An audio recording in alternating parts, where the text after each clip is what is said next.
तो आप सभी भक्तों का बहुत बहुत धन्यवाद जो आप आज सब यहाँ पर उपस्थित हुए। आज द्वितीय दिवस है, पर द्वितीय दिवस होने पर भी आप सबका उत्साह जो है चरम सीमा पे दिखाई दे रहा है। मुझे आशा है कल जो हमने श्रील प्रभुपाद जी के श्रीमद् भागवत में से और श्री हरि सूरी जी के टीका से जो हमने पढ़ा वो आप सबको अच्छा लगा होगा। यदि आप सबको अच्छा लगा है और आप और सुनने के इच्छुक है तो कृपया ज़ोर से हरि बोल कहिएगा। तो मैं विशेष रूप से धन्यवाद देना चाहता हूँ श्रीमान नृसिंह कृपा प्रभु का, जिन्होंने मुझे यहाँ पर आमंत्रण दिया, साथ ही साथ श्रीमान शिक्षाष्टकम प्रभु का, जिन्होंने यहाँ पे मुझे आमंत्रण किया। मैं आप सभी का बहुत बहुत धन्यवाद देना चाहता हूँ प्रभु जी। इसके पीछे का पूरा आयोजन जो है प्रभु जी वो शिक्षाश्रम प्रभु का, ये उनकी बहुत तीव्र इच्छा थी कि आप यहाँ पे आए और कथा करें, तो उसका पूरा श्रेय शिक्षाश्रम प्रभु को जाता है। अरे और मैं बहुत बहुत धन्यवाद देना चाहता हूँ आज जो हमारी सभा में उपस्थित हुए हैं वे एक बहुत ही अतिशय महात्मा व्यक्ति के वंशज जो है, जिनकी टीका को हमको पढ़ने का सौभाग्य प्राप्त हो रहा है, जिनकी टीका को हमारे गुरु महाराज ने वर्षों वर्षों तक गाया है। उन श्री हरि सूरी जी के जो वंशज है वे आज यहाँ पर उपस्थित हैं। उनका नाम है श्री सुदर्शन जी। आज वे अपने परिवार सहित यहाँ पर उपस्थित हैं। तो मैं बहुत बहुत आभारी हूँ, क्योंकि शास्त्रों में कहा गया है आत्मा वही जायते पुत्र, पुत्र रूप में व्यक्ति स्वयं प्रकट होता है। तो उनके वंशज के रूप में आज उनका यहाँ पर, उनके परिवार का कोई यहाँ पर उपस्थित है। मैं इनको उनका आशीर्वाद ही मानता हूँ कि उनके आशीर्वाद के रूप में आज उनके वंशज यहाँ पर हम सबके सामने उपस्थित हैं। हम आरंभ करना चाहेंगे। कल हमने जिस जगह पर कथा को अल्प विराम दिया था उस जगह से हम आगे बढ़ना चाहेंगे। कल हमने जिस जगह पे कथा को अल्प विराम दिया था वहाँ पर दामोदर लीला में श्री भगवान ने अपने निचले होंठ को अपने दांतों से दबा दिया था, और निचले होंठ को श्री हरि सूरी जी ने क्या नाम दिया था? अधर। और कल हमने उसका एक कारण देखा था कि भगवान ने क्यों अपने दांतों से अपने अधर को दबाया। आज हम वहीं से आगे बढ़ेंगे, किंतु आरंभ करते समय श्रील प्रभुपाद जी के हम कुछ वचन सुनेंगे। तो श्रील प्रभुपाद जी के वचन अब हमारे सामने यहाँ पर है। देखिए, श्रील प्रभुपाद जी कहते हैं हमें कृष्ण के विषय में सुनना चाहिए। हम हमारे सर्वोच्च पिता श्री कृष्ण को भौतिकता के कारण भूल गए हैं, किंतु यदि हम उनके विषय में श्रवण करें तो उनका स्मरण हमें होने लगेगा। आप सभी भाग्यशाली हैं कि आप सब यहाँ कृष्ण के विषय में सुनने के लिए आए हैं। इसी प्रकार श्रवण करते रहिए और आपका जीवन सफल हो जाएगा। तो ये श्रील प्रभुपाद जी ने अपने प्रवचनों में हम सब के लिए कहा है। तो हम सबको भगवान श्री कृष्ण के विषय में जितना हो सके उतना स्मरण करना चाहिए, श्रवण करना चाहिए, क्योंकि यही जीवन की वास्तविक सफलता है।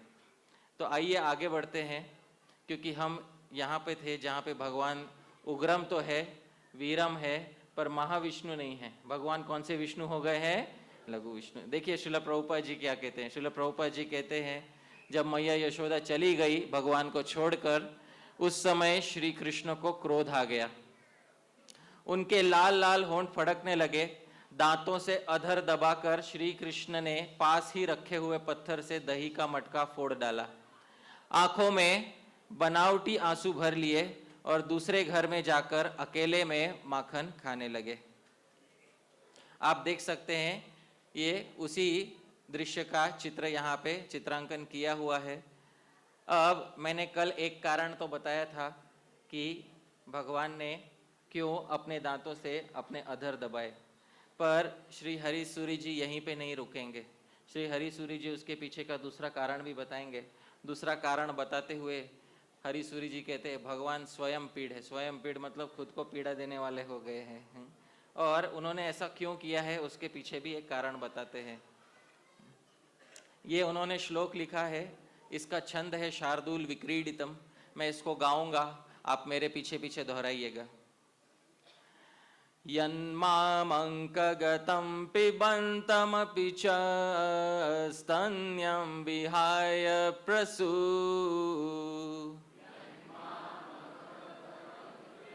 तमपि च स्तन्यं विहाय प्रसू मच्चित्ताप्यधुना ययावदयवन्नागोलवोऽस्या इह चित्ताप्यधुना ययावदयवन्नागोलवोऽस्या इह किन्त्वत्राधरसङ्गते फलमिदं मत्वाद्विजाग्र्यैस्तदा त्राधरसङ्गते फलमिदं मत्वाद्विजाग्र्यैस्तदा चक्रे शिक्षितमच्युतस्तमधरं शिक्षेरिता यद्विजात् तमधरं शिक्षेरिता यद्विजा। हरिसूरी जी कहते हैं इस समय, यन माम अंक गतम, मैं माता यशोदा की गोद में बैठा हुआ, पिबंतम अपिच, क्या पी रहा था उस समय? मैं दूध पी रहा था, स्तन पान कर रहा था। स्तन्यम विहाय, मुझे छोड़कर चली गई। कौन? प्रसू, मेरी माता मुझे छोड़ के चली गई। प्रसू कहते हैं माता को। मत चित्ता, यशोदा का तो चित्त मुझ में लगा हुआ है। क्या यशोदा का चित्त भगवान में लगा हुआ है या नहीं है? हाँ, हरिसूरी कहते हैं हाँ लगा हुआ है। पी अधुना, पर आज मुझे छोड़ के चली गई। ययाव, चली गई। अदयवत, दयाहीन की तरह मुझे छोड़ के चली गई, जैसे कोई दया नहीं है वैसे छोड़ के चली गई। पर हरिसूरी जी बोलते हैं भगवान ने उस समय सोचा, ना अगो लवोस्या इह, इसमें मैया यशोदा का तनिक भी दोष नहीं है, कोई भी दोष नहीं है इसमें। अच्छा, क्यों दोष नहीं है? अगले लाइन में बोलते हैं, किंतु अत्र अधर संगत है फलम इदम। अरे ये तो अधर जो है, अधर का एक अर्थ होता है जो नीचे गिरता रहता है, उसको समाज में क्या कहते हैं? अधर। जैसे निचला होठ है, उसको आप छोड़ दोगे तो स्वाभाविक रूप से वो नीचे गिरने लगता है। आप समझ रहे? इसलिए अधर के दो अर्थ होते हैं। एक अर्थ होता है निचला होठ, दूसरा समाज में जो व्यक्ति खुद तो नीचे गिरता है, अपने साथ साथ दूसरों को भी नीचे ले जाता है, भगवान की सेवा से दूर ले जाता है, ऐसे व्यक्ति को क्या कहते हैं? अधर। इसमें मैया यशोदा का दोष नहीं है, इसमें उस व्यक्ति का दोष है जो नीचे गिर रहा था। कौन नीचे गिर रहा था उस समय अग्नि में? दूध। तो उस अधर का दोष है, जो नीचे गिरने वाले व्यक्ति का दोष है, इसमें मैया का दोष नहीं है। अच्छा, जब समाज में ऐसे अधर लोग भक्तों को भगवान की सेवा से दूर करने लगे तो भगवान ने सोचा तब ऐसे अधरों को समाज में रहने वाले ब्राह्मणों के द्वारा शिक्षा दी जानी चाहिए। दी जानी चाहिए कि नहीं दी जानी चाहिए? दी जानी चाहिए। और ब्राह्मणों को संस्कृत में कहते हैं द्विज। तो बोलते भगवान ने सोचा इस अधर को मैं द्विजों द्वारा शिक्षा दूंगा। किसके द्वारा शिक्षा दूंगा? द्विजों। द्विज का मतलब होता है जो 2 बार जन्म लेता है, और ब्राह्मण 2 बार जन्म लेता है। एक तो माता के गर्भ से जन्म लेता है, फिर उसका जब उपनयन होता है तब दूसरा जन्म होता है।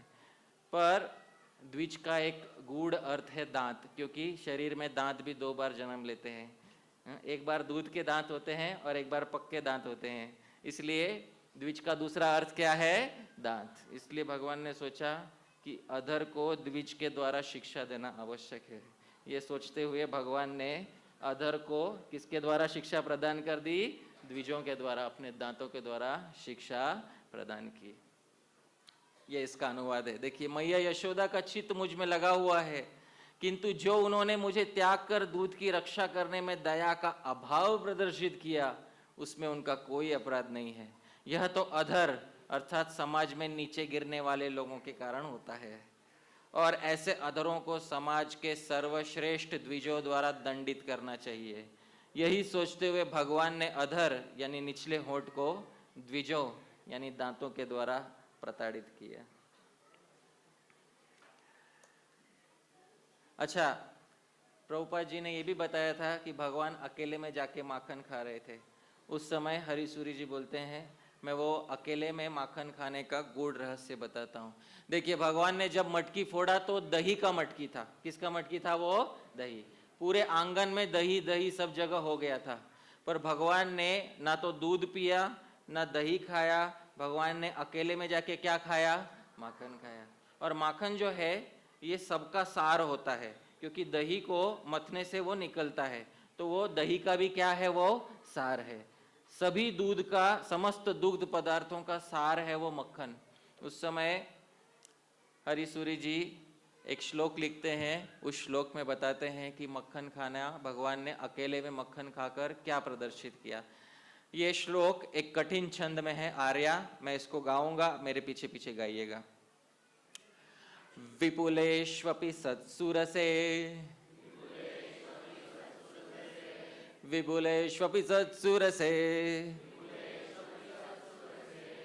अन्वेष्टव्यो मनीषिणा सार,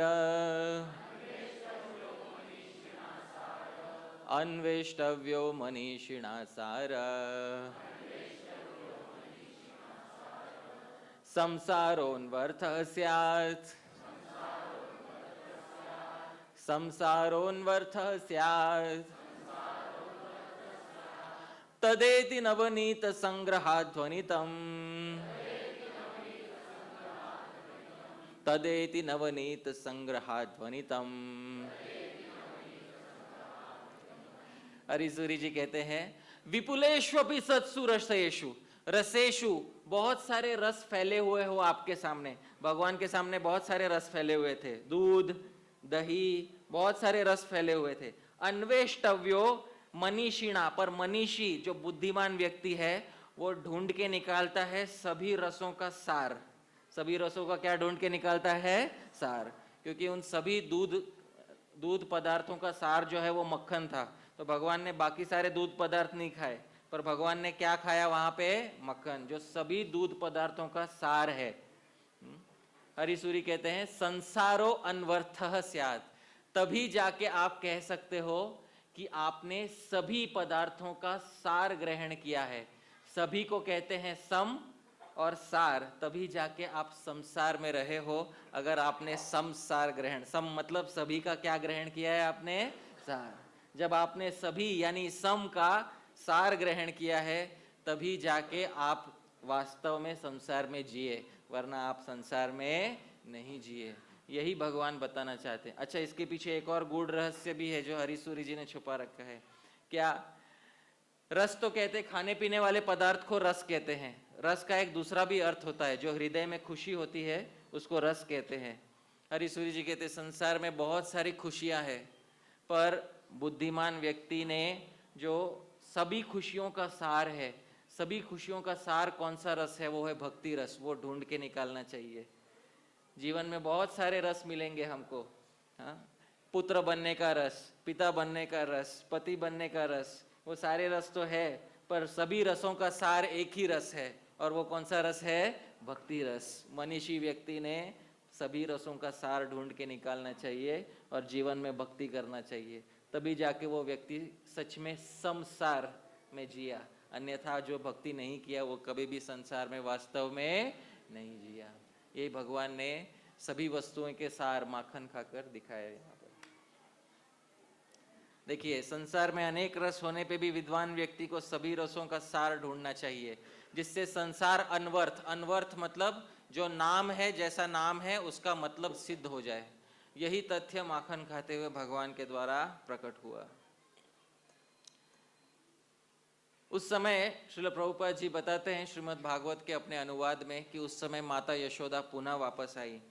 आप देख सकते हैं माता यशोदा पुनः वापस आ गई हैं। और माता यशोदा जब पुनः वापस आई, उस समय श्रील प्रभुपाद जी क्या वर्णन करते हैं अपने श्रीमद् भागवतम में देखिए। यशोदा जी ओटे हुए दूध को उतार कर फिर मथने के घर में चली आई।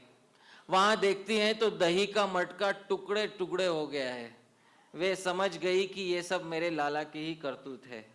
साथ ही उन्हें वहां न देख के यशोदा माता हंसने लगी। अब देखिए, बहुत सिंपल काम किया। यशोदा माता क्या करने लगी? उस समय हंसने लगी। अब यशोदा माता हंस रही है, इसके पीछे भी कविवर श्री हरिसूरी के हृदय में भगवान ने कुछ रहस्य छुपा के रखा है। आप सब जानना चाहते हैं माता यशोदा क्यों हंसने लगी? तो देखते हैं श्री हरिसूरी जी वहां पर क्या कहते हैं। देखिए, उन्होंने इस श्लोक में माता यशोदा के हंसने का रहस्य बताया है।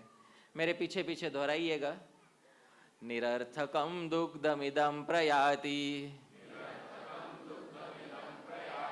त्यासं संयत्नाहमिवावनेस्य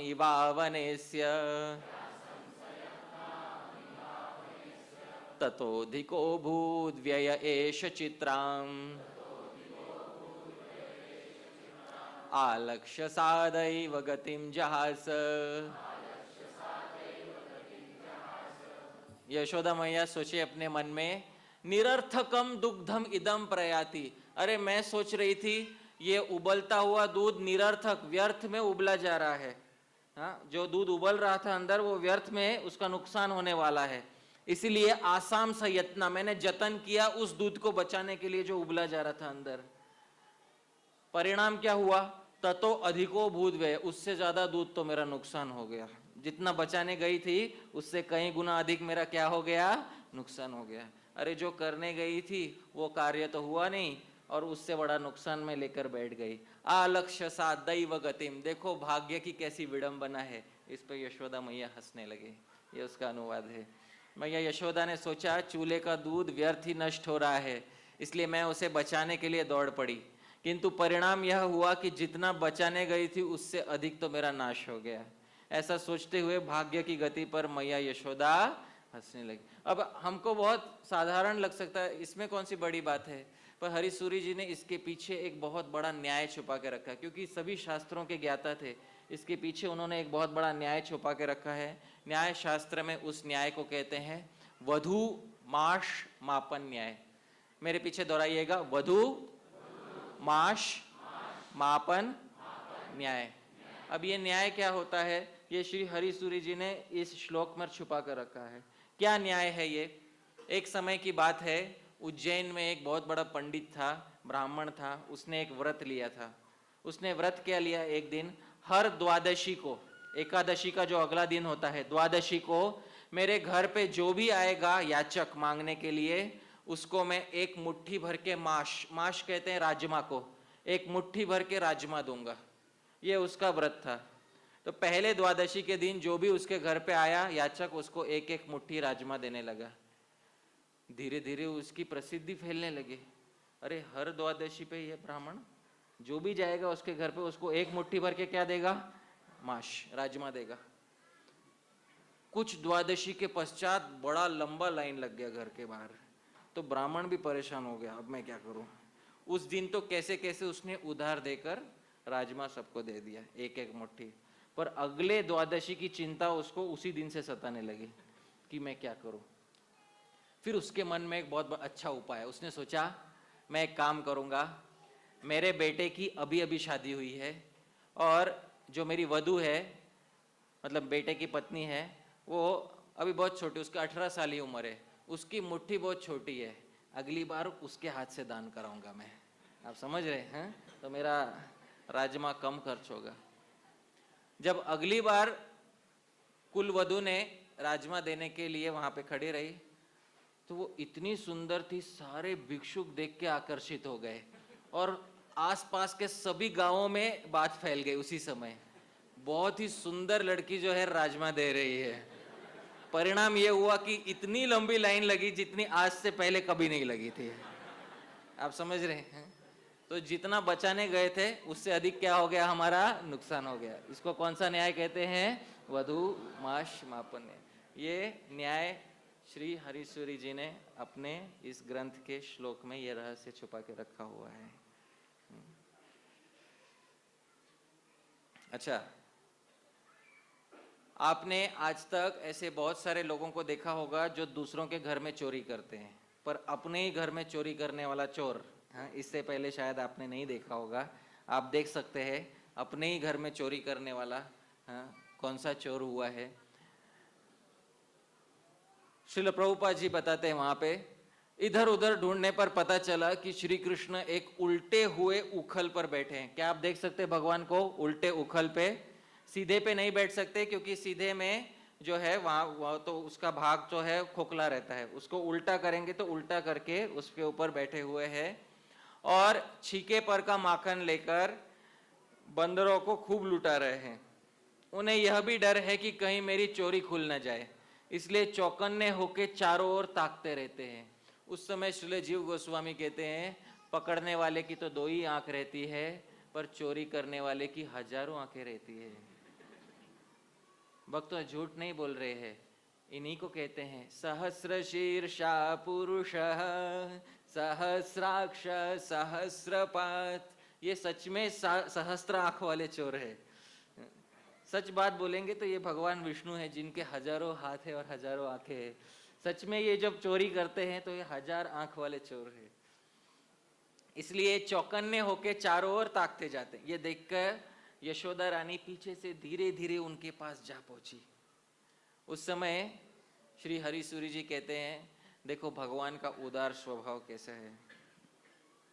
मेरे पीछे दोहराइए, न हि यदेवदान्यस्य सच्शीलम खल संगतः उलूखल कृतावासो प्यौदार्यान्नच्युतोच्युतः। हरिसूरी जी कहते हैं, न हीयते वदान्यस्य, जो दानी व्यक्ति होता है, बहुत दानवीर होता है, न हीयते, उसके दान देने की जो उसका स्वभाव होता है वो कभी कम नहीं होता। खल संगतः, यद्यपि वो व्यक्ति किसी खल के संगत में भी आ जाए। खल कहते हैं दुष्ट व्यक्ति को। किसको कहते हैं? खल, दुष्ट व्यक्ति की संगति में आने पे भी उसका अच्छा गुण जाता नहीं है दान देने का। देखिए ना, यहाँ भगवान खल नहीं, उलू खल, उलू कहते हैं बड़ा, बड़े खल के संगत में बैठे हैं। कौन से खल के संगत में बैठे हैं? उलू खल, यानी बड़े खल की संगत में बैठे हुए हैं। पर बड़े खल के संगत में बैठने पे भी अपने दान करने से भगवान कभी चूके नहीं। औदार्य न च्युतोच्युत, अच्युत है, कभी गिरते नहीं है अपने व्रत से, इसलिए अपने औदार्य से भगवान गिरे नहीं। यद्यपि उलू खल, उलू खल का एक अर्थ होता है उखल, और उलू खल का दूसरा अर्थ होता है, उलू मतलब बड़ा और खल मतलब दुष्ट। बड़े दुष्ट व्यक्ति पे बैठे हैं, उलू खल पे बैठे हैं, फिर भी भगवान अपने दान करने के स्वभाव से चूके नहीं। देखिए, उदार व्यक्ति का स्वभाव किसी खल का संग होने पर भी जाता नहीं है।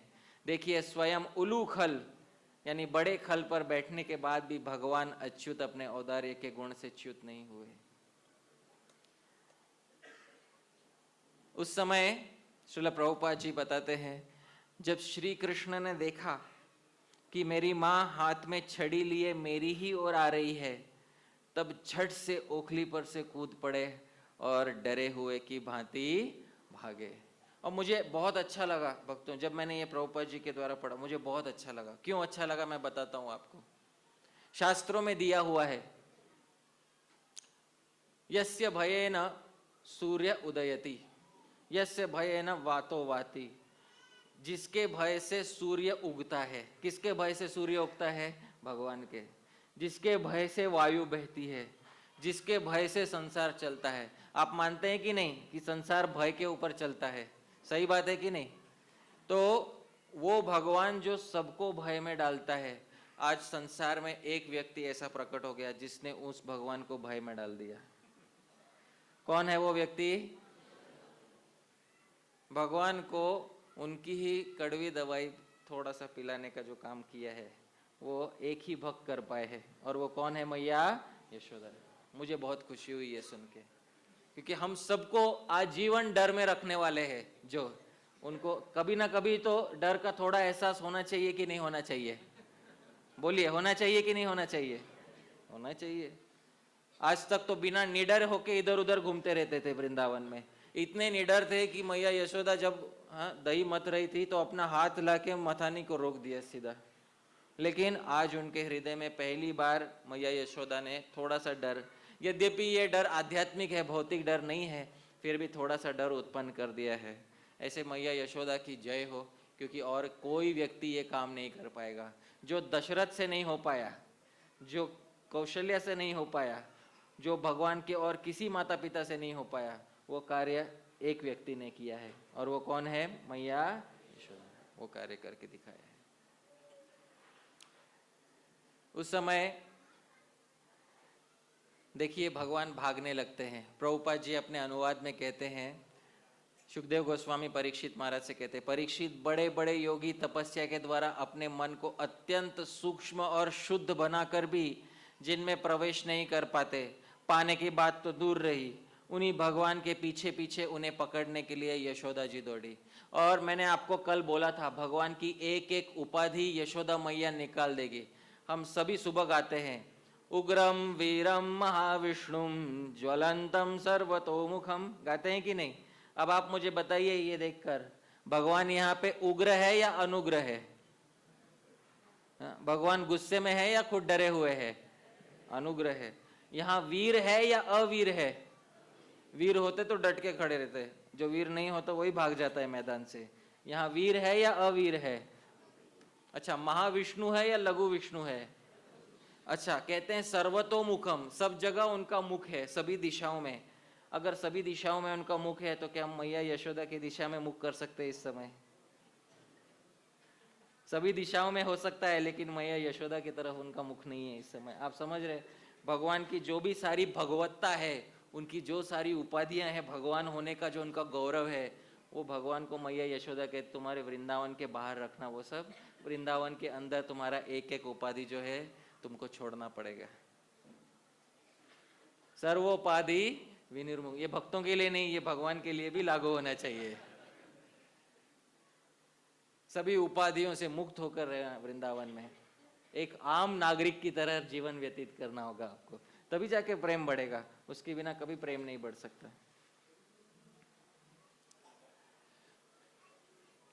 उस समय हरिसूरी जी कहते हैं, देखो भगवान सभी दिशा में देख रहे थे, पर एक दिशा में नहीं देख रहे थे। कौन सी दिशा में नहीं देख रहे थे?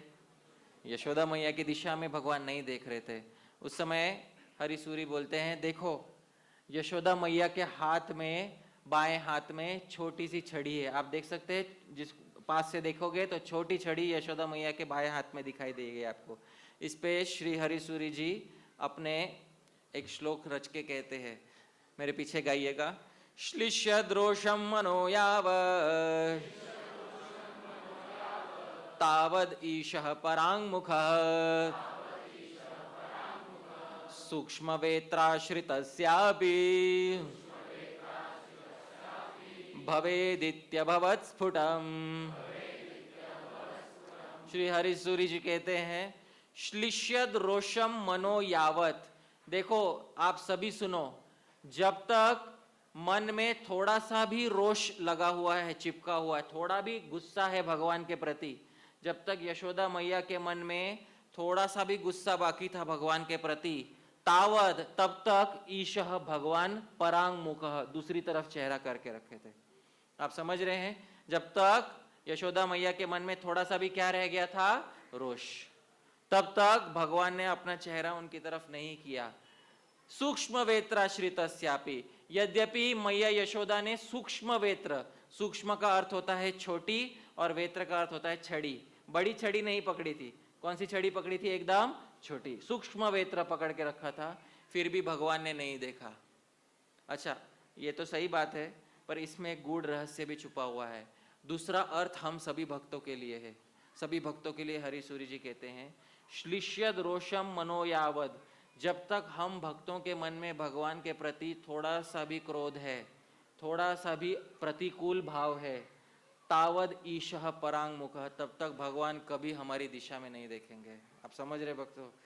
जब तक हमारे मन में थोड़ा सा भी भगवान के प्रति रोष रह गया है कि भगवान क्यों मुझ पे कृपा नहीं करते, तावद ईशः परांगमुखः, तब तक भगवान परांगमुख रहेंगे। सूक्ष्म वेत्राश्रितस्यापि, सूक्ष्म का दूसरा, सूक्ष्म वेत्र का दूसरा अर्थ है सूक्ष्म ज्ञान होने पे, ब्रह्म ज्ञान भी हो आपको, सूक्ष्म ज्ञान हो। वेत्र का दूसरा अर्थ होता है ज्ञान। यद्यपि आपने ब्रह्म ज्ञान भी प्राप्त कर लिया हो, पर जब तक आपका मन में थोड़ा भी भगवान के प्रति प्रतिकूल भाव है, तब तक भगवान कभी आपकी तरफ नहीं देखेंगे। भगवान ने इस लीला के द्वारा ये एकदम स्पष्ट कर दिया। देखिए, जब तक मन में थोड़ा भी क्रोध है, तब तक भगवान भी उस व्यक्ति से परांगमुख रहते हैं, भले ही वह व्यक्ति सूक्ष्म वेत्र यानी छोटी छड़ी या सूक्ष्म ज्ञान वाला ही क्यों ना हो। ये भगवान ने इस लीला से स्पष्ट कर दिया। अच्छा, फिर भी धीरे धीरे श्रील प्रभुपाद जी बताते हैं अपने अनुवाद में कि मैया यशोदा भाग भाग के उनको पकड़ना चाहती थी, पकड़ने का प्रयास करना चाहती थी। बहुत प्रयास के बाद उन्होंने अंततः भगवान को पकड़ लिया। देखिए श्रील प्रभुपाद जी क्या कहते हैं। प्रभुपाद जी कहते हैं, जब इस प्रकार माता यशोदा श्री कृष्ण के पीछे दौड़ने लगी, तब कुछ ही देर में बड़े बड़े एवं हिलते हुए नितंबों के कारण उनकी चाल धीमी पड़ गई। धीरे धीरे मैया यशोदा थक गई मतलब उनके मन से वो क्रोध निकल गया, क्योंकि बहुत थक गई थी उस समय। श्रील जीव गोस्वामी गोपाल चंपू में कहते हैं, जैसे पूर्व दिशा में एक बड़ा बादल हो और उत्तर दिशा में एक छोटा बादल हो और हवा से दोनों बादल एक ही दिशा में जा रहे हो, तो क्या बड़ा बादल छोटे बादल को कभी पकड़ सकता है? नहीं पकड़। वैसे ही मैया यशोदा ने भी बहुत प्रयास किया, क्योंकि मैया यशोदा का जो शरीर था वो बहुत बड़ा था और कृष्ण का शरीर बहुत छोटा और फुर्तीला था। इस कारण से मैया यशोदा भगवान श्री कृष्ण को पकड़ नहीं पाई। धीरे धीरे मैया यशोदा जो है वो थक गई और उसके बाद श्रील प्रभुपाद जी कहते हैं, देखिए क्या कहते हैं श्रील प्रभुपाद जी, वेग से दौड़ने के कारण चोटी की गांठ ढीली पड़ गई। वे ज्यों-ज्यों आगे बढ़ती, पीछे पीछे चोटी में गुंथे हुए फूल गिरते जाते। इस प्रकार सुंदरी यशोदा ज्यों-त्यों करके उन्हें पकड़ सकी। यशोदा मैया श्री कृष्ण का हाथ पकड़कर उन्हें डराने धमकाने लगी। तो बहुत समय तक तो भगवान कृष्ण पकड़ में नहीं आए। फिर एक समय जीव गोस्वामी बताते हैं, भगवान श्री कृष्ण ने थोड़ा रुक के पीछे देखा कि मैया यशोदा किधर है। जब देखा तो तुरंत मैया यशोदा की आंखों में उन्होंने देख लिया। आंखों में देखते ही भगवान सकपका गए और एक ही जगह पे एकदम खड़े हो गए, चित्र की तरह। उस समय मैया यशोदा ने भाग के आके उनका हाथ पकड़ लिया और जब हाथ पकड़ लिया तो पकड़कर उन्हें डराने धमकाने लगे। उस समय श्री कृष्ण की झांकी बड़ी विलक्षण हो रही थी। अपराध तो किया ही था, इसलिए रुलाई रोकने पर भी न रुकती थी। हाथों से आंखें मल रहे थे। देखिए, सबसे पहली बार किसी व्यक्ति ने भगवान को रोने पर मजबूर कर दिया और अपने हाथ से अपने दोनों आंखों को मल रहे भगवान इस समय। अच्छा, क्यों मल रहे हैं इसका भी रहस्य बताया गया है। आचार्य कहते हैं उनके आंखों में काजल लगाया, अंजन लगाया हुआ है। अब भगवान रोएंगे तो सारा काजल फैल जाएगा चेहरे पे, और जब सारा काजल फैल जाएगा चेहरे पे तो जब सूख जाएगा वो तो उसका दाग रह जाएगा, और दाग रह जाएगा, वही दाग लेके वृंदावन में घूमेंगे तो सब लोग चिढ़ाएंगे, अच्छा कृष्ण तुम रो रहे थे आज, है कि नहीं? आज से पहले कभी नहीं रोए थे तुम, पर आज रुला दिया तुमको, बहुत अच्छा काम किया, हम बहुत दिन से प्रतीक्षा कर रहे थे, कभी अच्छी तुम्हारी पिटाई हो जाए, तुम रो और हमारे चित्त को हमको अच्छा लगे। क्योंकि भगवान के बहुत सारे दोस्त थे जो भगवान को इस तरह से चिढ़ाते रहते हैं। और जीव गोस्वामी कहते हैं उस दिन भगवान का एक नया नाम पड़ गया, भगनाश। भगनाश मीन्स भग्न आशा यस्य, जिसकी आशा भंग हो गई दूध पीने की, उसको नाम पड़ गया भग्नाश। तो भग्नाश ये नाम उस समय भगवान कृष्ण के दोस्तों ने उनको दिया। ये जैसे मजाक मजाक में चिढ़ाने के लिए नाम रखते हैं ना, वैसा नाम भगवान को उस समय उनके दोस्तों ने रखा। हाथों से आंखें मल रहे थे, इसलिए मुंह पर काजल की स्याही फैल गई थी और पीटने के भय से आंखें ऊपर की ओर उठ गई थी।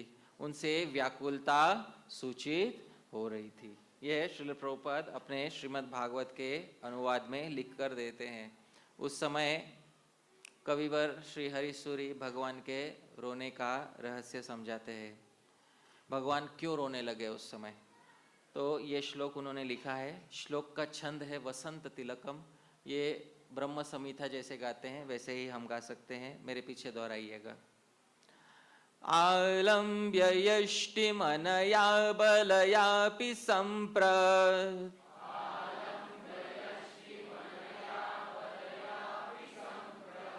त्यङ्गीकृता सबलतेति विचिन्त्य कृष्ण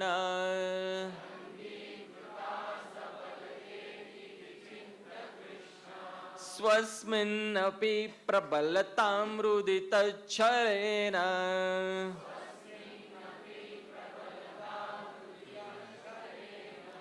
व्यक्ति चकार रुदितम हि बलम शिशूनाम।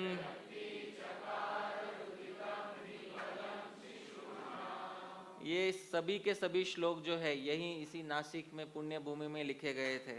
इसी नासिक में बैठ के श्री हरि बाबा शास्त्री, श्री हरि सूरी जी कहते हैं, मैंने 12 वर्ष तक भगवान के लिए तपस्या किया था।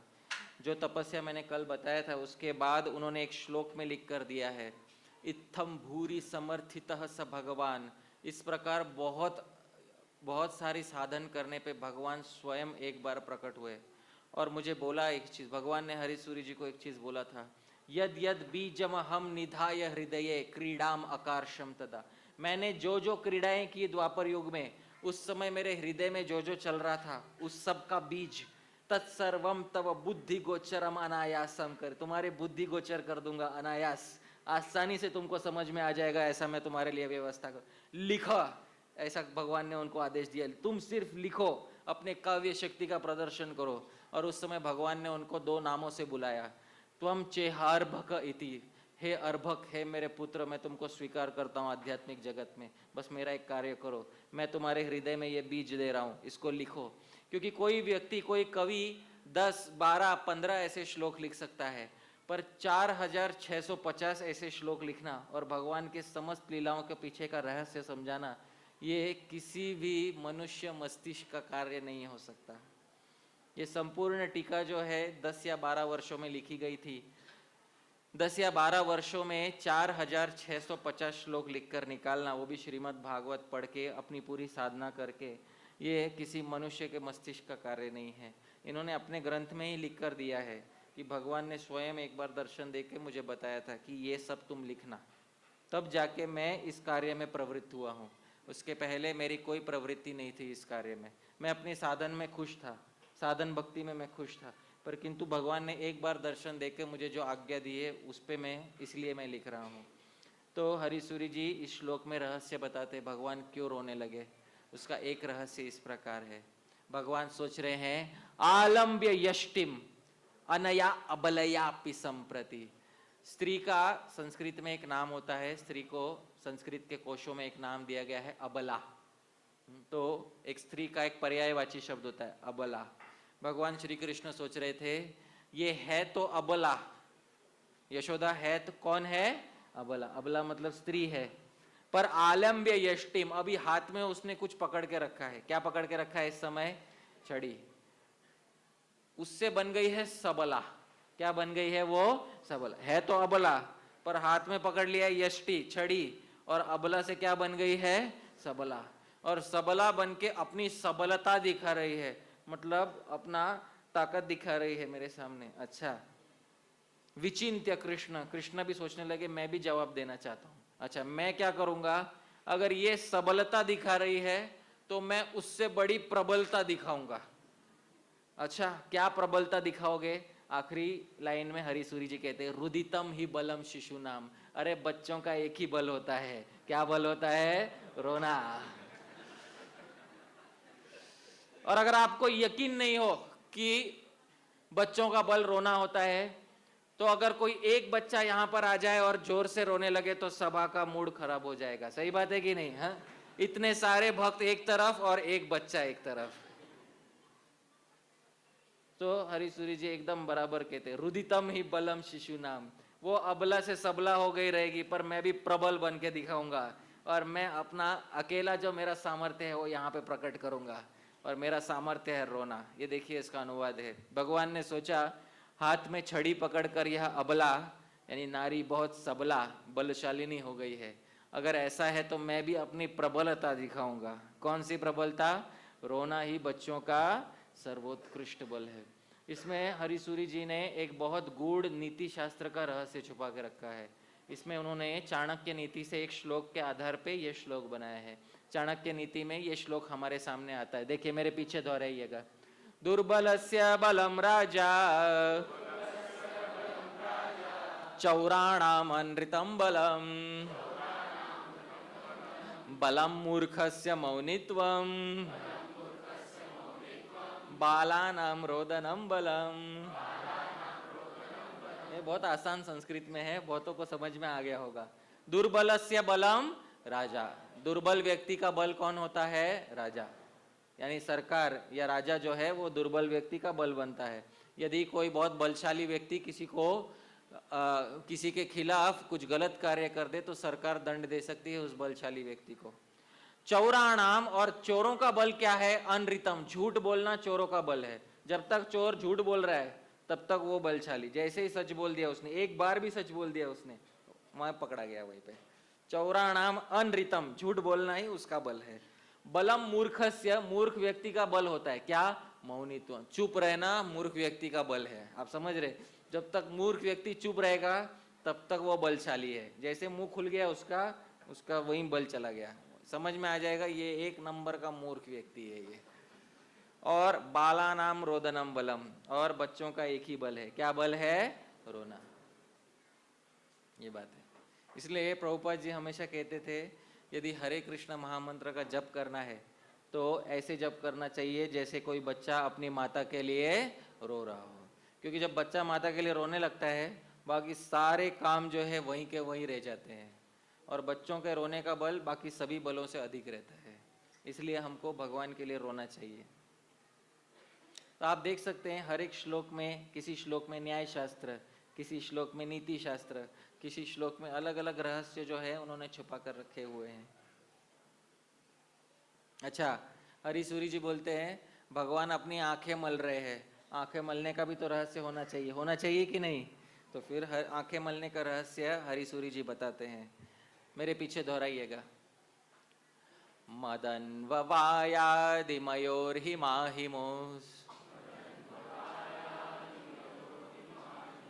श्रयो कलंकम मम चाक्षिरूपयो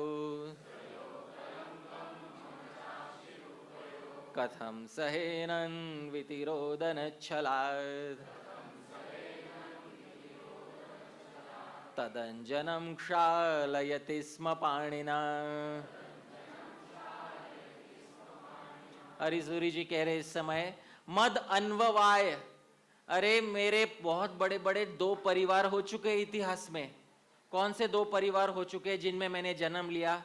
एक है सूर्य वंश और दूसरा कौन सा वंश है? चंद्र वंश। ये मेरे अन्ववाय, मेरे परिवार है दोनों बड़े बड़े। हिमा हिमो, हिम कहते हैं चंद्र को, अहिम मतलब जो गर्म है वो कहते हैं सूर्य को। हिमा हिमो, ये हरीसूरी जी का शब्द प्रयोग है। मद अन्ववायादि मयो हिमा हिमो, ये मेरे दो वंश है और उस वंश के आदि पुरुष है सूर्य और चंद्र। और भगवत गीता में मैं ही कहने वाला हूँ, मेरी एक आंख सूर्य है और मेरी दूसरी आंख क्या है? चंद्र। और इन दोनों महापुरुषों पे, सूर्य और चंद्र पे अभी अपयश का कलंक लग रहा है, और मैं अपने ही वंश के पूर्वजों पे कलंक कैसे लगने दूं? ये संभव नहीं है। मैं अपने हाथों से अपने पूर्वजों का कलंक मिटाऊंगा। ये सोचते हुए भगवान अपने दोनों हाथों से अपने आंख मलने लगे।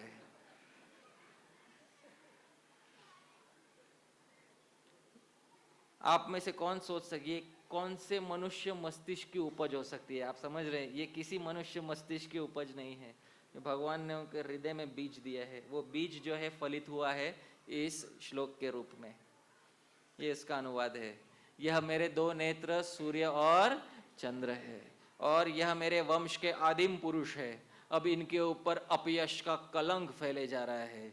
इस अपयश के कलंक को मैं कैसे सहन करूं? यह सोचते हुए श्री हरि ने अपने ही नेत्रों को अपने हाथों से मल दिया ताकि अपने आदिम पुरुषों के ऊपर लगे हुए कलंक को वो मिटा सके। उस समय प्रभुपाद जी ने एक और बात भी कहा था अनुवाद में, भगवान बहुत भयभीत आंखों से देख रहे थे मैया यशोदा को। अब भगवान में कौन सा भय? एक तो बोलते हैं भजहु रे मन श्री नंदनंदन अभय चरणारविंद, जिनके चरण में अभय है। आंखों की बात छोड़ दो, जिनके किस में अभय है? चरण में। उनके चरण में अभय, उनके आंखों में भय कैसे हो गया? ये सवाल श्री हरिसूरी जी पूछते हैं, और उसका एक कारण होना चाहिए। क्या कारण है वो हमको बताते हैं। देखिए, भगवान की आंखों में आपको भय दिखाई दे रहा है कि नहीं दिखाई दे रहा है? तो दिखाई दे रहा है, तो उसके पीछे का रहस्य भी देखिए। देखिए हरिसूरी जी कहते हैं, मेरे पीछे दोहराइएगा। तवाभिधानं षडरी प्रभंजकम भुवीति सद्भिर्यदहं प्रकीर्तितः मयि स्थिते द्वेषिणि रोषसंभवः कथं जनन्यामिति तादृशे क्षणः। हरिसूरी जी बोलते हैं दूसरे लाइन में, देखिए, भुवीति सद्भिर, भुवी इस संसार में जो भी सद्भिर, जो भी साधु है, आप सब इस्कॉन मंदिर में आते होंगे, आप सब ने बहुत सारे साधु देखे होंगे, बहुत सारे ब्रह्मचारी भक्त है, गृहस्थ भक्त है, ये सब के सब साधु है। यदा हम प्रकीर्तित, ये सारे साधु, भगवान कृष्ण सोच रहे, सारे साधु मेरा गुणगान करते हैं। क्या गुणगान करते हैं? पहले लाइन में वो गुणगान दिया है, तव अभिधानम, कृष्ण आपका नाम, षड अरि प्रभंजकम, 6 शत्रुओं को मारने वाला है। अभिधान कहते हैं नाम को, भगवान का नाम षड अरि प्रभंजकम, 6 शत्रुओं को मारता है। अच्छा, कौन बता सकते हैं मुझे 6 शत्रु क्या है मनुष्य के? काम, क्रोध, लोभ, मोह, मद, मात्सर्य, 6 शत्रु है सभी मनुष्यों के। और ये सभी भक्त जो है ना, जो इस्कॉन मंदिर में सभी बोलते हैं, क्या बोलते हैं? तवाभिधानम, भगवान सोच रहे, सभी भक्त लोग बोलते हैं कि भगवान आपका नाम 6 शत्रुओं को खत्म कर देता है। सही बात है कि नहीं? करता है कि नहीं भगवान का नाम 6 शत्रुओं को खत्म? हाँ, करता है। भगवान सोच रहे हैं अगर ऐसा है, मेरा नाम तो छोड़ो, मई स्थित है, मैं यहाँ पे स्वयं हूँ, मेरा नाम नहीं, यहाँ स्वयं मैं खड़ा हूँ। द्वेषिणी रोष कैसे, फिर भी यशोदा मैया में रोष क्रोध कैसे रह गया, ये मैं नहीं समझ सकता। आप समझ रहे, मेरा नाम छोड़ दो, यहाँ मैं साक्षात हूँ, फिर भी यशोदा मैया में क्रोध रह गया। सारे लोग, इतिहास इस बात का साक्षी रहेगा कि मेरे रहते रहते क्रोध वहाँ पे मौजूद था, जबकि मेरे नाम लेने से क्रोध चला जाता है। पर अब इतिहास में मुझ पे, इतिहास में जब लोग पीछे देखेंगे तो बोलेंगे अरे इतना बड़ा बड़ा बात करते थे, पर इनके रहते रहते मैया यशोदा में क्रोध रह गया। अब ये जो है मुझसे सहन नहीं होगा, इसलिए भगवान डर के देखने लगे मैया यशोदा की तरफ कि अभी बंद करो, क्योंकि अभी मेरी जो प्रशस्ति है वो भी नीचे जाने वाली है। जितना आप में क्रोध अधिक रहेगा उतनी मेरी प्रशस्ति नीचे जाने वाली है। इसलिए भगवान डर के मैया यशोदा की तरफ देखने लगे। देखिए यहाँ पे अनुवाद है, सभी साधु यह कहते हैं कि कृष्ण आपका नाम काम, क्रोध, लोभ इत्यादि 6 शत्रुओं को मारता है। अब मेरे नाम की बात तो रहने दीजिए, मैं स्वयं यहाँ उपस्थित हूँ, फिर भी मैया यशोदा के मन से क्रोध नहीं गया, मेरी प्रतिष्ठा पर आंच आने वाली है। यह सोचकर हरि भयभीत नेत्रों वाले हो गए। अच्छा, उस समय श्रील प्रभुपाद जी बताते हैं कि भगवान को भयभीत देखते हुए मैया यशोदा ने हाथ से छड़ी त्याग कर दिया। देखिए प्रभुपाद जी कहते हैं, जब यशोदा जी ने देखा कि लाला बहुत डर गया है, तब उनके हृदय में वात्सल्य स्नेह उमड़ आया, उन्होंने छड़ी फेंक दिया। छड़ी जैसे ही हाथ से फेंक दिया, उस हाथ से भगवान को पकड़ लिया, भगवान का हाथ पकड़ लिया।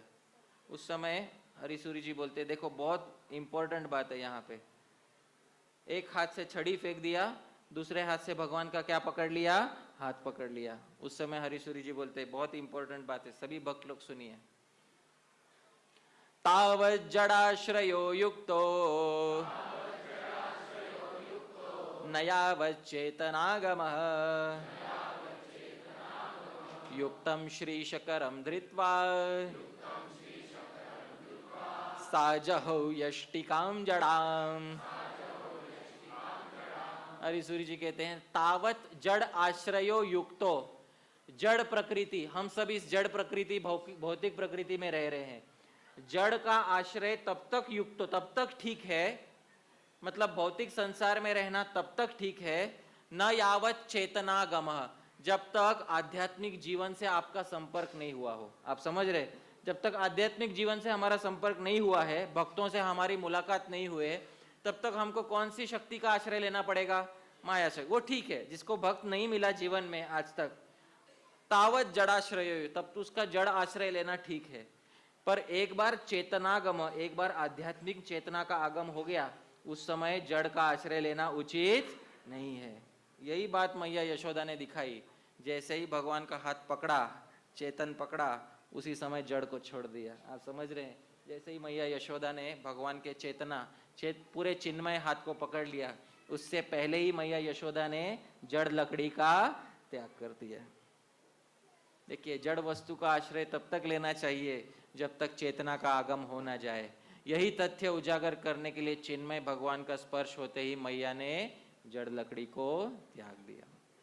अच्छा, उस समय जीव गोस्वामी बोलते हैं कि मैया यशोदा और भगवान श्री कृष्ण में वाद विवाद छिड़ गया। आप सब जानना चाहते हैं क्या वाद विवाद छिड़ा है जीव गोस्वामी के मुख से? देखिए उन्होंने क्या लिखा है, मेरे पीछे पीछे दोहराइए। अहो राजा सी चोराणा, चोरास्त्वत् पितृगोत्र जा। मैया यशोदा कृष्ण को कहती है, अहो राजा सी चोराणाम, ओ चोरों के सरदार, चोरों के राजा। उस समय कृष्ण यशोदा मैया को कहते हैं, कृष्ण का ईगो हर्ट हो गया उस समय। चोरी करना तो पसंद है उनको, पर चोर कहलाना पसंद नहीं है। भगवान का ईगो हर्ट हो गया उस समय। भगवान बोलते हैं, चोरास्त्वत् पितृगोत्र जा, मेरे परिवार के बारे में कुछ बोलना नहीं, मेरे बारे में बोलना नहीं। चोर तुम्हारे पिता के गोत्र में होते होंगे, हमारे नंद महाराज के गोत्र में। इस प्रकार सीधा, अहो राजा सी चोराणाम चोरास्त्वत् पितृगोत्र जा। सीधा भगवान ने मैया यशोदा को क्या बोला। अब ये सब कहाँ से जीव गोस्वामी जी को मालूम? आप पूछोगे ये कौन से श्रीमद् भागवत में? तो हमने कभी नहीं पढ़ा। किसी ने पढ़ा ये श्रीमद् भागवतम में कि भगवान ने बोला कि चोर यशोदा मैया तुम्हारे पिता के गोत्र में उत्पन्न होते हैं, हमारे गोत्र में नहीं। तो ये जीव गोस्वामी जी को कैसे मालूम पड़ा? तो बात ये है, जो ये भक्त कवि हैं जैसे हरीसूरी जी है, जीव गोस्वामी है, सनातन गोस्वामी है, रूप गोस्वामी, जब टीका लिखते हैं इन सबको भगवान का एक एक दर्शन हो चुका है, कम से कम एक दर्शन हुआ है, तब जाके उन्होंने अपना पेन जो है लिखना शुरू किया, उससे पहले लिखना आरंभ नहीं किया है। तो ये एक मस्तिष्क की कोरी कल्पना नहीं है, ये समाधि में रह के लिखा हुआ ग्रंथ रहते हैं ये सब। ये गोपाल चंपू जो ग्रंथ लिखा गया है, ये समाधिस्थ होकर राधा दामोदर मंदिर जो वृंदावन में है, राधा दामोदर मंदिर में ये ग्रंथ लिखा गया है। वैसे ही श्री हरीसूरी जी ने यहाँ पे उनका समाधि है पास में, वहाँ पे वो बैठ के समाधिस्थ होके उन्होंने अपने ग्रंथ 4650 श्लोक लिखा है। तो मनुष्य मस्तिष्क का कार्य नहीं है। अच्छा, उसके बाद यशोदा मैया देखिए क्या बोलते हैं भगवान कृष्ण को। यशोदा मैया डांट रही है भगवान कृष्ण को, मेरे पीछे पीछे दोहराइए। रे रे वाचो युक्ति सत्तम चोरोत्तम त्वं नरोत्तम जातोपि वानर प्रियो वानर प्रकृति रेवासी। अरे अरे अरे झूठ बोलने वाले, हाँ, वाचो युक्ति सत्तम, अपनी बातों के जाल में फंसाने वाले, चोरोत्तम, चोरों के सरदार, त्वम नरोत्तम जातो, तुम सबसे बड़े व्यक्ति नंद महाराज से पैदा हुए हो, फिर भी वानर प्रियो, बंदरों से प्रेम रखते हो। सही बात है कि नहीं? हाँ, और वानर प्रकृति रे, और उनके साथ रह के तुम भी बड़ा बंदर बन के रह गए हो अभी। तब भगवान को बहुत और बुरा लगा। उस समय जीव गोस्वामी कहते हैं, अगर ऐसा है ना तो मैं चला जाऊंगा बंदरों के साथ, फिर बोलना मत कि मेरा बेटा भाग गया। से धमकी दिया उस समय भगवान ने, सीधा धमकी दिया। इस समय भी भगवान मान नहीं रहे। आप समझ रहे? इसको कहते हैं ना, हिंदी में कहते हैं कि ना, बहुत ही अमीर पिता का बिगड़ा हुआ बेटा। आप समझ रहे हैं? हाँ, इस प्रकार का जो स्वभाव दिखाया गया है वो भगवान ने यहाँ पे चरितार्थ किया है। क्योंकि नंद महाराज सबसे धनाढ्य व्यक्ति है ब्रज में, और उनका ये जो पुत्र है ये किस प्रकार से बिगड़ गया है ये हम इस वार्तालाप में स्पष्ट रूप से देख सकते हैं। सीधा बोल दिया, धमकी दे दिया, अगर तुम ऐसे बोल रहे तो मैं बंदरों के साथ भाग जाऊंगा।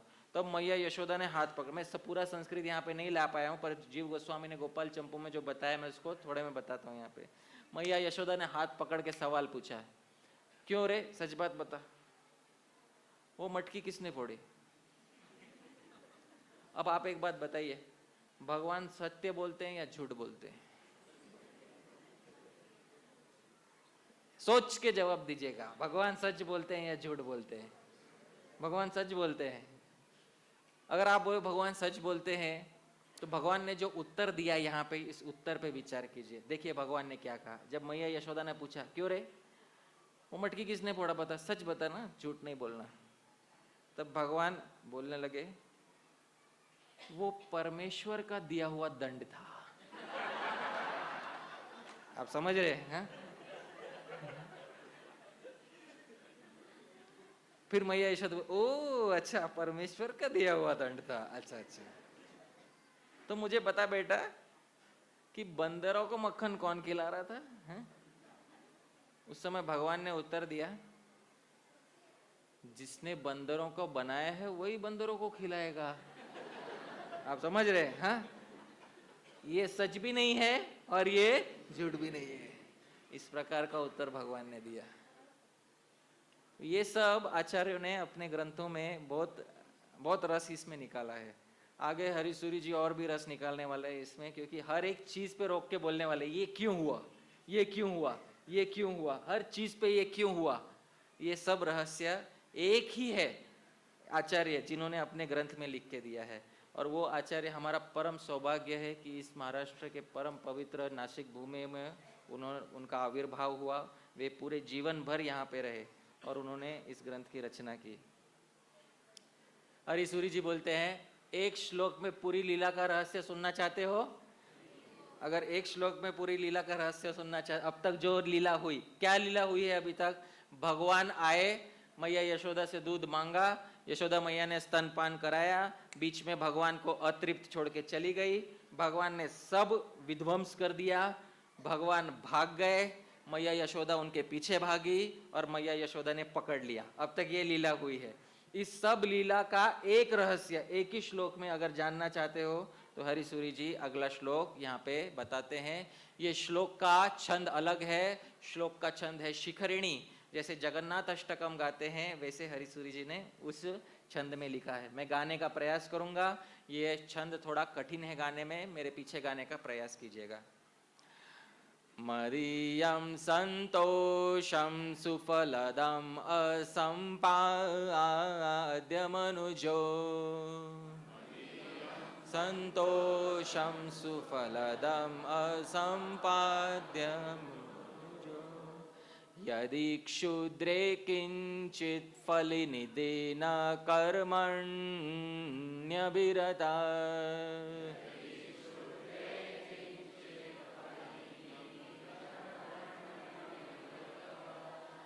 पवित्रे तस्यार्थक्षतिरपि च अहं स्थितिरहम्, क्षतिरपि च दूरस्थितिरहम्, पुनर्मद्गामी चेत् प्रतिपदम् अहं तस्य सुलभः।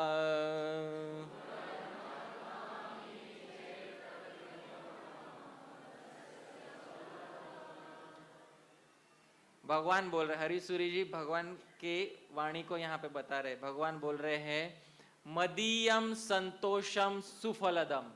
जीवन में यदि कोई मुझे संतोष देता है तो वो सुफलदम, बहुत बड़ा फल प्रदान करेगा आप सबको। ये सभी मनुष्यों का कर्तव्य है कि जब मैं उनके जीवन में आऊं तो मुझे तृप्त करे। आप समझ रहे हैं? जब मैं उनके जीवन में चल के आऊं तो सभी मनुष्य ने मुझे क्या करना चाहिए? यशोदा मैया को जो लीला हुई उसके साथ साथ बोल रहे हैं, जब मैं चल के आऊं आपके जीवन में तो आपका कर्तव्य है कि आप मुझे संतुष्ट करें। भगवान बोल रहे हैं सुफलदम, इससे आपको अच्छा फल मिलेगा। बट असंपाद्य मनुजो, बट मनुष्य मेरी संतुष्टि को नहीं करता है, मुझे छोड़ के चला जाता है। सही बात है कि नहीं? हाँ? मुझे बीच में ही अतृप्त छोड़ के चला जाता है, मेरी सेवा छोड़ के चला जाता है मनुष्य। अच्छा, क्यों चला जाता है? क्षुद्रे किंचित, कुछ थोड़ा प्रॉफिट कमाने के लिए, थोड़ा कुछ बचाने के लिए संसार में चला जाता है।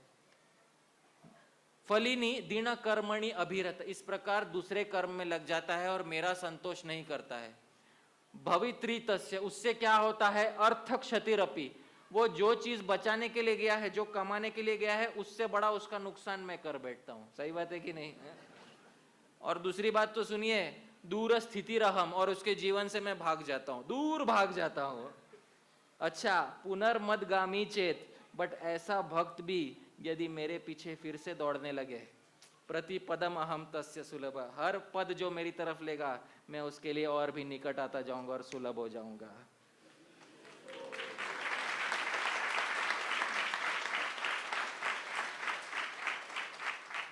पूरी लीला को गागर में सागर भरने का कार्य यहाँ पे हरिसूरी जी के द्वारा हुआ है। देखिए कृष्ण पूरी लीला से बता रहे हैं, मुझे प्रसन्न करना मनुष्यों को बहुत अच्छा फल प्रदान कर सकता है, किंतु मनुष्य मेरी सेवा त्याग कर किसी क्षुद्र लाभ के चक्कर में पड़ जाता है। परिणाम यह होता है कि जो लाभ वह कमाने गया है उससे भी अधिक उसका नुकसान हो जाता है और मैं भी उस व्यक्ति से दूर भाग जाता हूँ। किंतु यदि ऐसा व्यक्ति किसी भी समय वापस मेरे पीछे भागने लगे तो मैं भी उसके द्वारा पकड़ा जाता हूँ और बद्ध हो जाता हूँ। सही बात है कि नहीं भक्तों? पूरी लीला के द्वारा यही रहस्य समझाया गया है भगवान को।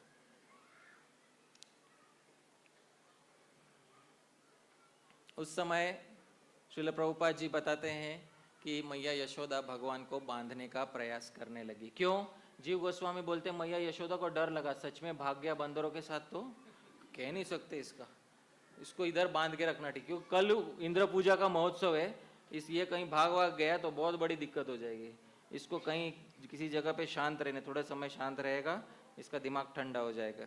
प्रभुपाद जी बोलते श्रीमद् भागवत में, सच पूछो तो यशोदा मैया को अपने बालक के ऐश्वर्य का पता ही नहीं था, जिसमें ना बाहर है ना भीतर है, ना आदि है ना अंत है, जो जगत के पहले भी है बाद में भी रहेंगे, जगत के भीतर भी है और बाहर रूप में भी है, और तो क्या जगत के रूप में वो स्वयं ही है। यही नहीं, जो सभी इंद्रियों से परे है और अव्यक्त है, उन्हीं भगवान को मनुष्य सा रूप धारण करने के कारण पुत्र समझकर यशोदा रानी रस्सी से उखल में ठीक वैसे ही बांध देती है जैसे कोई साधारण सा बालक हो। जब माता यशोदा अपने उद्यमी और नटखट लड़के को रस्सी से बांधने लगी तो वो रस्सी कितने उंगली छोटी पड़ गई? 2। अच्छा, आज तक हम सबने सुना है कि रस्सी 2 उंगली छोटी पड़ गई। क्यों पड़ गई? क्योंकि 2 उंगली, श्रील विश्वनाथ चक्रवर्ती ठाकुर ये बताते हैं हमको कि 2 उंगलियों का क्या अर्थ है। पहली उंगली का अर्थ क्या है? प्रयास, उनमें थोड़ा प्रयास कम रह गया था। और दूसरी उंगली का क्या अर्थ है? भगवान की कृपा। तो ये श्रील विश्वनाथ चक्रवर्ती ठाकुर की उत्प्रेक्षा है। तो इस समय श्री हरिसूरी जी कहते हैं, पहले एक बात तो मैं बताना चाहता हूँ, मेरी बात भी सुनिए। क्या है? यशोदा मैया ने उखल से ही क्यों बांधा? घर में तो बहुत सारे वहां पे खंबे हैं, उसमें भी बांध सकती थी, पर यशोदा मैया ने किससे बांधा भगवान को? उखल से ही बांधा। देखिए यहाँ पे भगवान को उखल से बांधा जा रहा है। हरिसूरी जी वहां पे एक श्लोक लिखते हैं, मेरे पीछे दोहराइएगा। अयम चौरश्चौर कर्मण ये तत्साहाय्य भागभूत इति वीक्ष द्वयोर्बन्धार हताम तत्र बबंधतम। हरिसूरी जी कहते हैं, याद कीजिए भगवान ने जब चोरी किया था और दूसरों को बांट रहे थे, किसके ऊपर बैठ के बांट रहे थे? उखल पे। इसलिए यशोदा मैया सोची, अयम चौरा, ये कृष्ण तो खुद चोर है और ये उखल चोर का साथीदार है। आप समझ रहे हैं? ये तो खुद चोर है और दूसरा चोर का साथीदार है। इसलिए यशोदा मैया ने चोर और चोर के साथी को एक दूसरे से बांध दिया। आप समझ रहे? हरिसूरी जी ये नहीं कहते कि यशोदा मैया ने भगवान को उखल से बांध दिया।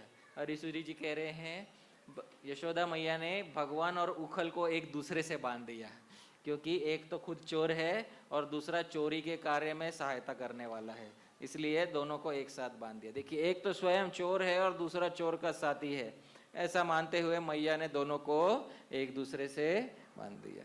अच्छा, उस समय मैंने एक कारण तो बताया, बंधन संभव नहीं हुआ क्योंकि 2 उंगली छोटा पड़ गया था। और हम श्रील विश्वनाथ चक्रवर्ती ठाकुर के जो उन्होंने इस बारे में अपना वक्तव्य दिया है वो तो हम जानते हैं, किंतु आज मैं पहली बार श्री हरिसूरी जी का जो गूढ़ रहस्य है इसके पीछे, कि रस्सी क्यों छोटी पड़ गई, बंधन क्यों संभव नहीं हुआ, ये मैं बताना चाहता हूँ। ये आज का अंतिम श्लोक है श्री हरिसूरी जी का। कल यहाँ से लीला आगे बढ़ेगी। तो श्री हरिसूरी जी के अंतिम श्लोक मैं आपके सामने यहाँ पर दिखा रहा हूँ, मेरे पीछे दोहराइए। यस्मिन् कृपानुग्रह वीक्षणं विभो भवत्यसौ वेत्ति न बन्ध संभवम् युक्तं तदा तद्धरिणा तथेक्षितम् मुक्तं स्वयं दामन बन्ध भागभूत् मैं आप सबसे एक प्रश्न पूछना चाहता हूँ। मैं किसी एक व्यक्ति को पकड़ता हूँ। प्रभु जी, आपका नाम क्या है? दीपराज प्रभु। दीपराज प्रभु, हरीसूरी जी एक सवाल पूछते, मैं आपसे पूछता हूँ, आप हाँ या ना में जवाब दीजिएगा, ठीक है? सॉरी, आज मैंने आपको पकड़ लिया है। यस्मिन कृपानुग्रह वीक्षणम, अगर भगवान एक समय आपके सामने प्रकट होके आपको देख ले, आप पे दृष्टि डाल ले, तो आप इस संसार में बद्ध रहोगे या मुक्त हो जाओगे? आप सभी मानते हैं कि नहीं? अगर भगवान एक बार भी प्रकट हो जाए किसी के सामने और आपको देख ले, आप बद्ध रहोगे या मुक्त रहोगे? मुक्त रहेंगे। भगवान का दर्शन करना हमारे जीवन का एकमात्र लक्ष्य है। श्रील भक्ति विनोद ठाकुर कहते हैं, जन्म सफल तार कृष्ण दर्शन जार, भाग्य हुई अच्छे एक बार। जन्म उसका सफल हो गया जिसके भाग्य में कृष्ण का दर्शन कितनी बार हो गया? एक बार। तो हरिसूरी जी कहते हैं, यस्मिन कृपानुग्रह वीक्षणम विभोर, यदि भगवान अब देख लें किसी को एक बार भी, भवत्यसौ वेत्ति न बंध संभवम, वो व्यक्ति के सारे बंधन खुल जाते हैं, वो कभी बंधन में नहीं पड़ सकता। सही बात है कि नहीं? बिल्कुल। युक्तम तदा, इसलिए तो देखो, आप सभी देखो, तस्वीर में देखिए सब लोग, भगवान रोते रोते रस्सी को देख रहे हैं, और जैसे भगवान ने रस्सी को देखा, रस्सी स्वयं मुक्त हो गई, और मुक्त व्यक्ति दूसरे को बंधन में कैसे डाल सकता है भला?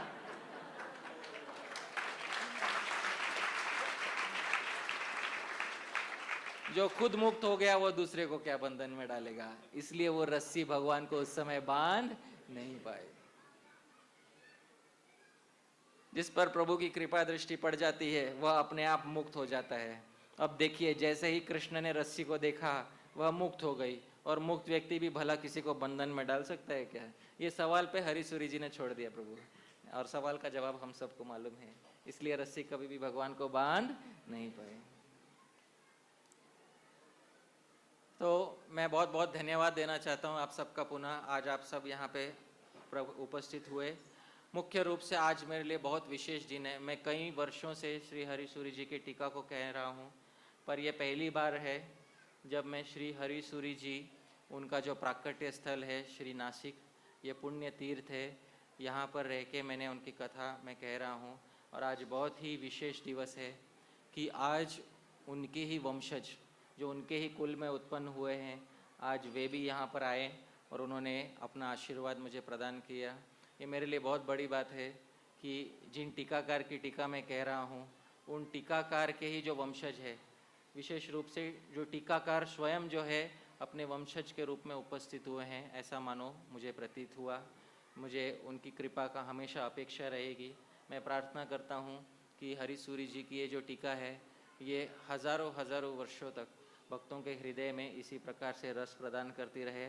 आप सभी भक्तों को बहुत बहुत धन्यवाद। आप सब आज यहाँ पर आए। श्रील प्रभुपाद जी के एक वक्तव्य से हम यहाँ पर अंत करेंगे। प्रभुपाद जी कहते हैं, शास्त्रों में अनेक नियम हैं, किंतु सबसे पहला और मूल नियम एक ही है, सदा कृष्ण का स्मरण करो और उन्हें कभी भूलो मत। श्री चैतन्य चरितामृत में प्रभुपाद जी कहते हैं। आप सबका पुनः बहुत बहुत शत शत धन्यवाद। श्रील प्रभुपाद की